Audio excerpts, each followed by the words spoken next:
दोस्तों, हर इंसान की नज़र में सफलता और असफलता की डेफिनेशन अलग अलग होती है। उसके मायने अलग अलग होते हैं। यानी सीधे सीधे कहे तो हर इंसान का एक अलग नज़रिया होता है और हर इंसान अपनी अपनी नज़र से देखता है। चाहे कोई भी इंसान हो, हर इंसान सक्सेस को पाना चाहता है और उसके लिए वो भाग दौड़ी करता रहता है। फील्ड चाहे कोई भी हो सकती है, लेकिन कोई भी इंसान हो वो उस फील्ड में महारत हासिल करना चाहता है। लेकिन कुछ समय उस दिशा में चलने के बाद मन में हताशा पैदा होती है। यानी कि हम कोई भी फील्ड में काम करते हैं या फिर कुछ बड़ा करना चाहते हैं तो थोड़े टाइम के बाद हम उसमें हार मान लेते हैं। फिर उस हताशा को मिटाने के लिए हम कई चीज़ों का सहारा लेते हैं, जैसे कि motivational speech, Hindi stories, motivational stories, quotes और भी बहुत कुछ। बहुत सारे यूट्यूब पर वीडियोस देख लेते हैं, बहुत सारे लोगों से मिल लेते हैं और फिर ये सारी चीज़ों को सुनने के बाद हम फिर से एक जोश के साथ अपने काम में लग जाते हैं। लेकिन सबसे ज़्यादा परेशानी तो तब होती है जब मेहनत करने के बाद भी हम अपने गोल को पाने में नाकामयाब हो जाते हैं। ऐसा क्यों होता है? वो क्या चीज़ है जो कड़ी मेहनत और लगन करने के बावजूद भी हमारे लक्ष्य यानी कि हमारे गोल में बाधा उत्पन्न करती है? इसका जवाब मैं आपको स्वामी विवेकानंद की एक बेहतरीन कहानी से समझाने वाला हूं। कहानी कुछ इस तरह से है। एक बार स्वामी विवेकानंद के पास एक आदमी आया जो काफी उदास और परेशान था। उसने विवेकानंद से कहा कि मैं हर काम मन लगाकर और पूरी मेहनत से करता हूं, लेकिन उसमें कभी पूरी तरह से कामयाब नहीं हो पाया। मेरे साथ के कई लोग उसी काम को पूरा करके मुझसे काफी आगे निकल चुके हैं, लेकिन मैं कहीं ना कहीं अटक जाता हूँ। मुझे मेरी समस्या का कोई समाधान बताइए।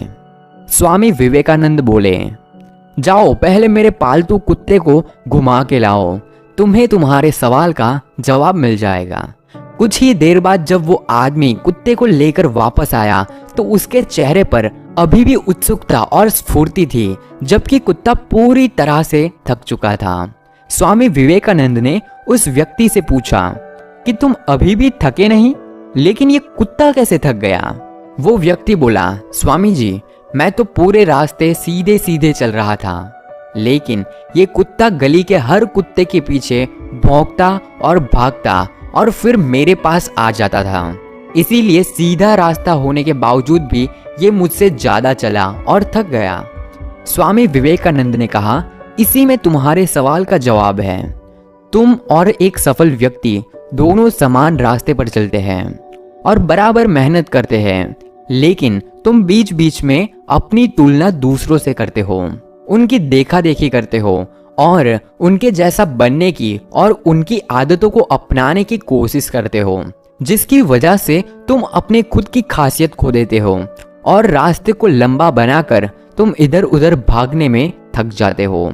ये थकान धीरे धीरे हताशा में बदल जाती है। इसीलिए अगर किसी काम में पूरी तरह से कामयाब होना चाहते हो तो उसे पूरी लगन और मेहनत के साथ करो और अपने तरीके से करो, ना कि दूसरों की देखा देखी से या उनके साथ अपनी तुलना करके।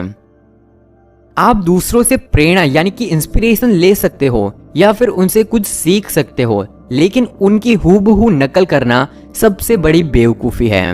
उनकी नकल करके या उनसे ईर्ष्या यानी कि उनसे जेलसी फील करके अपनी रचनात्मक यानी कि आपकी जो क्रिएटिविटी है उसको खोना सबसे बड़ी बेवकूफ़ी है। दूसरों के साथ अपनी कंपेयर करना और दूसरे जैसा बनना, यही इंसान सबसे बड़ी गलती कर देता है। दोस्तों, अपनी गलतियों से कुछ सीखना चाहिए। सफलता और असफलता अपने आप में कुछ भी नहीं है। सफल एक गरीब भी हो सकता है और असफल एक अमीर भी हो सकता है। ये हमारा पॉइंट ऑफ व्यू तय करता है। इसीलिए एक बात को याद रखिए, अपना गोल खुद बनाइए और उस पर सीधा चलते रहिए ताकि रास्ता लंबा ना हो जाए और आप अपनी मंजिल पर, अपने गोल पर, अपने सक्सेस के रास्ते पर बहुत ही आसानी से और जल्दी पहुंच पाए। और आखिर में मैं सिर्फ एक ही बात कहना चाहूंगा, किसी को भी देखकर अपनी जिंदगी कभी भी वेस्ट मत करो। किसी को भी देखकर आप जिस चीज में माहिर हो या फिर आपका जो भी शौक है, आपके पास जो क्रिएटिविटी है, उसको कभी चेंज मत करो। आपने जो भी बनाया है, आप जो भी बनेंगे या फिर आप जो भी बनाना चाहते हो, उस चीज को अपने पॉइंट ऑफ व्यू से देखिए। तभी आपको समझ आएगा कि दूसरों से आप कितना अलग कर सकते हो। तब जाके आपको सही में सक्सेस मिलेगी। और वही इंसान को सफलता मिलती है जो दूसरों की नकल नहीं करता, अपने आप में कुछ अलग करके दिखाता है।